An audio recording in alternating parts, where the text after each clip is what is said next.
बिस्मिल्लाहिर्रहमानिर्रहीम। अस्सलाम वालेकुम। न्यूज़ स्ट्रीम 80 में खुश आमदीद। सऊदी अरब और ईरान की दोस्ती, ये सब तो हम बड़े सालों से जानते हैं कि सऊदी अरब और ईरान दोस्त ममालिक तो कतई नहीं है। इनके एक दूसरे के साथ बड़े ही शदीद किस्म के इख्तलाफात थे, लेकिन फिर कोई बंदा आता है, किसी को अल्लाह ताला ख़ास किसी बंदे को भेजता है और उसके ज़िम्मे ख़ास ज़िम्मेदारियाँ लगाता है और उस बंदे के ज़रिए फिर वो काम निकलवाता है। काम करने वाली ज़ात तो अल्लाह की है, लेकिन अल्लाह अपने कुछ ख़ास बंदों का इंतखाब करता है कि जिनके ज़रिए वो काम दुनिया में करवाए जाते हैं। इमरान खान साहब एक ऐसे ही इनकलाबी आदमी हैं, वो आए और उन्होंने इस्लाम पे ख़ुसूसी फ़ोकस किया। उन्होंने, आपको पता है, अक़वाम मुत्तहिदा में भी उन्होंने एक तारीख़ी तकरीर की थी, बड़ी लंबी वाज़िया तकरीर थी वो, जिसमें उन्होंने आलमी ताकतों को बता दिया था कि आप तौहीन रसालत सल्लल्लाहु अलैहि वसल्लम नहीं कर सकते। इस पे उन्होंने बाकायदा तौर पे स्टैंड लिया था और उसके बाद वो पूरी दुनिया के लीडरान ने उनको सुना था। वो कफ़ार है, वो मुसलमान है। तमाम दुनिया के जो बड़े-बड़े ताकतवर लीडर थे, वो उस वक़्त उधर बैठे हुए थे और उन्होंने इमरान खान की वो तकरीर सुनी थी और उसके बाद इमरान खान जो इस्लाम की दुनिया है, जो इस्लामी ममालिक है, उनमें एक हीरो के तौर पे पहचाने जाने लगे। ये इमरान खान का एक कारनामा है। उसके बाद जो दूसरा इमरान खान का जो मेरे नज़दीक बहुत बड़ा कारनामा है, वो इमरान खान की ये सोच थी कि किसी तरह मुस्लिम उम्मा जो है उसको इकट्ठा किया जाए। मुस्लिम उम्मा को ताकत बनाया जाए। उन्होंने ब्लॉक भी चेंज करने की पाकिस्तान का कोशिश की, यानी कि पहले पाकिस्तान हमेशा अमेरिका के साथ होता है, चीन के साथ भी हाल दो हमारी दोस्ती है, लेकिन उसके बाद उन्होंने रूस वाले ब्लॉक में जाने की कोशिश की और एक नया ब्लॉक बनाने की कोशिश की। उसके बाद वो मोहम्मद बिन सलमान को उन्होंने विज़िट किया सऊदी अरब में, और वहाँ पर हम मोहम्मद बिन सलमान जो है वो यानी कि अगर इमरान खान की भी टाइम से शादी हुई होती तो मोहम्मद बिन सलमान उनके बच्चों की उम्र के हैं, और मोहम्मद बिन सलमान की और इमरान खान की बड़ी अच्छी अंडरस्टैंडिंग है इस एज गैप के बावजूद, क्योंकि इन दोनों के नजरियात एक दूसरे से मिलते जुलते हैं। तो इन्होंने फिर उस वक्त जाके मोहम्मद बिन सलमान को ऑफर की कि अगर आप चाहें तो मैं आपकी और ईरान की दोस्ती करवा दूं। तो मोहम्मद बिन सलमान भी बड़े ही इनकलाबी इंसान हैं। उन्होंने भी आके बड़ी सारी रिफॉर्म्स की हैं सऊदीया में और वहाँ के सिस्टम में। उन्होंने भी इसी बात पे हमेशा ज़ोर डाला है कि जंगें ख़त्म की जाएँ और कारोबार को बढ़ाया जाए। वो भी बड़ी मॉडर्न सोच रखते हैं, तो उन्होंने भी बड़ा मुस्बत रिप्लाई किया था उस वक़्त इमरान खान को। उन्होंने कहा कि अगर आप करवा सकते हैं हमारी दोस्ती, तो आप करवा दें। उसके बाद इन्होंने ईरान के साथ भी, यानी कि इन्होंने कहा मैं ईरान से भी बात करूँगा, सऊदीया से भी बात करूँगा, और इन्होंने बात भी की और ये मुकम्मल कोशिशों में थे कि किसी तरह ईरान और सऊदीया की सुलह हो। ये इमरान खान का सिर्फ एक स्टेप नहीं आलमी ताकत या आलमी एस्टेब्लिशमेंट को गवारा, बल्कि इस तरह के कई स्टेप्स जो थे वो इमरान खान के रजीम चेंज ऑपरेशन की वजह बने थे। ज़ाहिर है आलमी ताकतों को ये गवारा नहीं थी इमरान खान की ये चीज़ें, और आलमी ताकतें तो कभी इस चीज़ पे खुश नहीं होंगी कि तमाम मुस्लिम उम्मा एक होकर बैठे।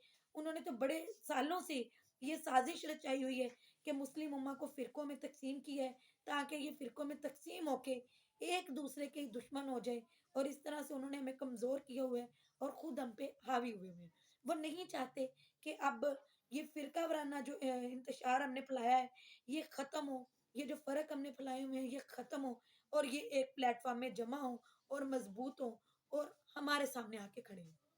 ये उनकी साजिश है और इस साजिश को इमरान खान ने समझा भी, इसके खिलाफ वो खड़े भी हुए और उसके नतीजे में रजीम चेंज ऑपरेशन भी हुआ। उन्होंने मुकम्मल तौर पे ब्लॉक चेंज करने की कोशिश की।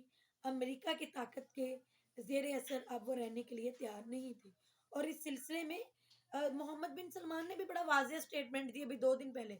उन्होंने कहा कि अब अमेरिका की ताकत के ज़ेर असर हमने नहीं रहना, उसको अब हम छोड़ चुके हैं। उसने चाइना के साथ ताल्लुकात बढ़ाए। फिर इमरान खान ने चाइना के साथ सऊदी अरब के रवाबत जो हैं वो बहाल किए। इनमें भी कुछ इंतशार आ गया था, कुछ मामला दोनों ममालिक के ख़राब हो गए थे। तो आपको पता है कि फिर वो जो डायरेक्ट सड़क है वो पाकिस्तान से होकर गुज़र रही है बीजिंग से। तो वो चाइना के इमरान खान के साथ भी बड़े अच्छे ताल्लुकात थे, और इमरान खान जो है वो अमेरिका को छोड़ के अब चाइना और रशिया और सऊदी अरब, तुर्की और मलेशिया और ईरान, इन सब इंडोनेशिया, इन सब को मिला के एक नया फॉरवर्ड ब्लॉक जो है वो सामने लाने की कोशिश कर रहे थे। और इन्होंने फिर सऊदी अरब के और चाइना के ताल्लुकात बहाल किए, और अब उसी चाइना ने मोहम्मद बिन सलमान को और ईरान के वजीर खारजा को और सऊदी अरब के वजीर खारजा को, माजरत मैंने मोहम्मद बिन सलमान कह दिया, ईरान के वजीर खारजा और सऊदी अरब के वजीर खारजा को बीजिंग में बुलाया, चाइना में बीजिंग में बुलाया, इनकी मुलाकात करवाई, इनकी दोस्ती करवाई, और इन पे बकायदा तौर पे इनके वहाँ पे बकायदा मायदे हुए। इन दोनों ने ये मायदा तय पाया कि ये दोनों अब अपने जो सफारती ताल्लुकात हैं उनको बहाल करके देखेंगे कि अगर ये बहाल रह पाए तो क्या इसका आउटपुट आता है।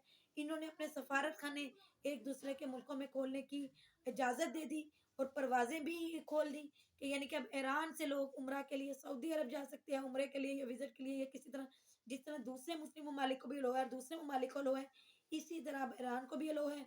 और इसी तरह से सऊदी अरब के लोग भी सऊदी अरब से परवाज़ लेके ईरान में दाखिल हो सकते हैं। और उसके बाद यहाँ पर मज़ीद तजारती ताल्लुकात के बारे में भी बात हुई।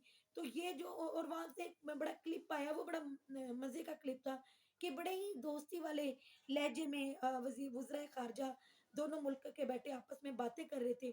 तो वो जो क्लिप है वो भी इसलिए जारी किया गया था कि आलमी ताकतों को बता दिया जाए कि अब हम सुलह करने जा रहे हैं, अब हम एक होने जा रहे हैं, और अब हम आपकी ताकत के इस्तेमाल से निकल रहे हैं। आपको पता है अमेरिका ने मिडल ईस्ट में अड्डे लिए हुए हैं इनके लिए, ईरान के लिए। तो आप ज़रा ये सोचें कि अगर ये मामला हो जाते तो उसके बाद कितना नुकसान हो सकता है अमेरिका का। अमेरिका ने जो अपने अज़ाइम के लिए मुसलमानों को ही इस्तेमाल करके मुसलमानों पे ही हमले कर रहे हैं, कभी पाकिस्तान से अड्डे लेकर अफ़गानिस्तान पे हमले हो रहे हैं, मिडल ईस्ट से अड्डे लेकर ईरान पे हमले हो रहे हैं, तो ये सारे मामलात इसके बाद ख़त्म हो जाएँगे। और अगर सऊदी अरब और ईरान की दोस्ती, ये जो जिसके लिए पहला कदम उठाया जा चुके हैं, अगर ये कायम रहता है, तो उसके बाद बड़े इनकलाबात आने वाले हैं, जो ये यहाँ शाम, यमन, और ये यहाँ पर ये जितनी भी मिस्र, यहाँ पर ये जितनी भी जंगें छिड़ी हुई हैं, ये सब खत्म हो जाएंगी, और मुस्लिम उम्मा में अमन भी हो जाएगा, इत्तेहाद भी हो जाएगा, और मुस्लिम उम्मा उभर के ताकतवर होके उभर के सामने आएगी। तो ये बातें जो हैं वो इंटरनेशनल एस्टेब्लिशमेंट को, आलमी ताकतों को गवारा नहीं है। तो इसके बाद तो वो मजीद अब बिल्कुल नहीं चाहेंगे कि इमरान खान साहब दोबारा हुकूमत पे आए, क्योंकि इमरान खान साहब की इस हवाले से खसूसी कंट्रीब्यूशन है, उनके खसूसी एफर्ट्स इस हवाले से, और वो एफर्ट सब रंग भी ला रही हैं। लेकिन आलमी ताकतें अल्लाह से ज़्यादा ताकतवर नहीं है, उनकी ताकत अल्लाह के आगे कुछ भी नहीं है। और सबसे ज़्यादा ताकतवर ज़ात अल्लाह की है, जिसने इमरान खान को उस वक़्त साथ दिया जब उसे रजीम चेंज ऑपरेशन के नतीजे में हटाया गया, तो वो वज़ीर आज़म बन के इतना पॉपुलर नहीं था जितना वो अब हो गया। वो उस वक़्त इतना ताकतवर नहीं था जितना अब हो गया। तो यो जब हटाया गया था उसे, तब किसी को भी नहीं पता था कि ये इस कदर अब ताकतवर होकर उभर कर सामने आने वाला है। ये अल्लाह ही जानते थे, और आगे भी जो मामलात होने वाले हैं वो भी अल्लाह पाक ही जानते हैं। अल्लाह ताला हम सबको ईमान वाली, सेहत वाली ज़िंदगी अता फरमाए। नेक्स्ट व्लॉग में इंशाल्लाह फिर मुलाकात होगी। अल्लाह हाफ़िज़।